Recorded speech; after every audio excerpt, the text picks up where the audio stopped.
Hey, what's up guys? This is Nate from Bean Patch Seeds. I want to go over how to install sod. There's quite a few steps involved in what seems like a pretty simple process. So the first step is going to be site prep.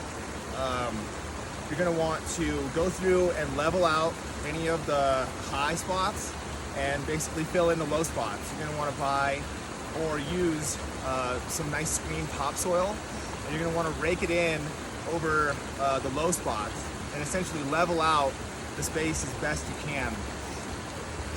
Another really important thing, depending on your existing native soil, is tilling in as much organic material into the native soil as possible. As soon as you lay the sod, you can't go back in and enrich the soil, so if you have poor native soil, it's very important that you till in compost.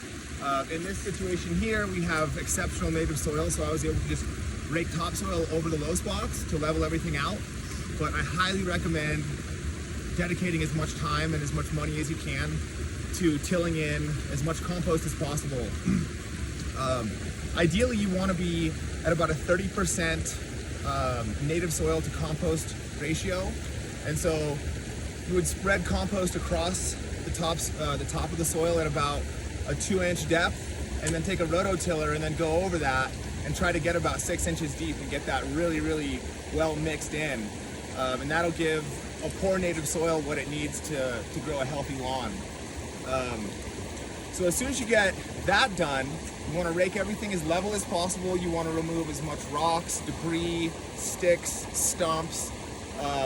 Think about it as anything that shows an imperfection is going to hit the mower, and it's also going to be a trip hazard. And so you really want to eliminate that as much as possible at the forefront of the installation process. So at that point, once you've done all the site prep, you want to take a good measurement of your area. Sometimes it's a little bit tough, but do your very best. That's going to allow you to make an accurate measurement of your sod. I highly recommend ordering extra. Sod is one of those things that's tough to come by. It's rare to be able to just come back and get more. So say for example you need 100 square feet, I would order 120 just to be safe. If the area that you're measuring is a square or a rectangle and it's obvious that you're going to get 120 square feet, then you can get a little closer. But with round areas and stuff that's a little bit harder to calculate, I would recommend adding some material. Once you've got the material on site, get it down to your area. The way that you apply it, you're going to take the rolls,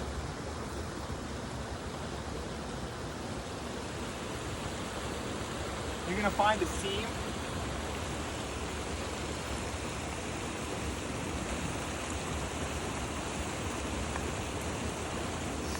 you're going to lay each piece of sod perpendicular to each seam. You don't want, when you lay the sod, for each seam to line up. Think about it as bricks on a building, how each brick overlaps each other. That allows those sections not to dry out, and it's really important to keep that in mind as much as possible. Another really good way to cut sod is with a drywall knife. The best way that I've found is, once you come up to say an edge of the concrete right here, say this was an edge of a concrete, instead of cutting from the top, you'd roll the sod over and cut from the backside. That's a lot easier as far as, cutting through all the grass. It allows for a more accurate cut.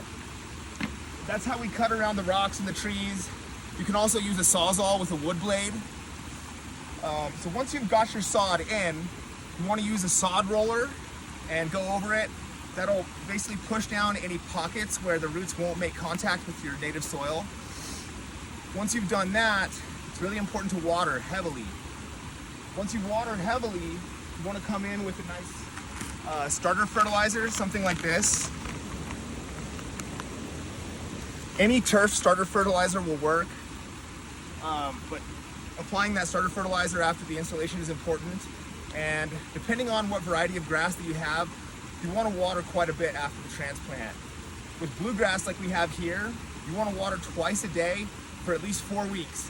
And then at that point you want to slowly start tapering off and watch the grass. You want to have some drybacks that allow the native soil to dry out and the roots will seek that water. ultimately, you're going to get to the point where you're watering about 3 out of 5 days, 4 out of 5 days, depending on your climate and how much shade you have. But it's very important when you apply the sod to apply consistent water for the first 4 weeks, twice a day for at least 20-30 minutes. The sod requires a lot more water than most people think. Once you've got it in, you don't want to walk on it, you don't want to allow pets on it, and you don't want to mow it until the grass gets to be about 4 to 6 inches high, and then you want to take 30% off. You don't want to scalp it. When you're mowing, you want to mind the 30% rule, which means you only want to take 30% of the turf.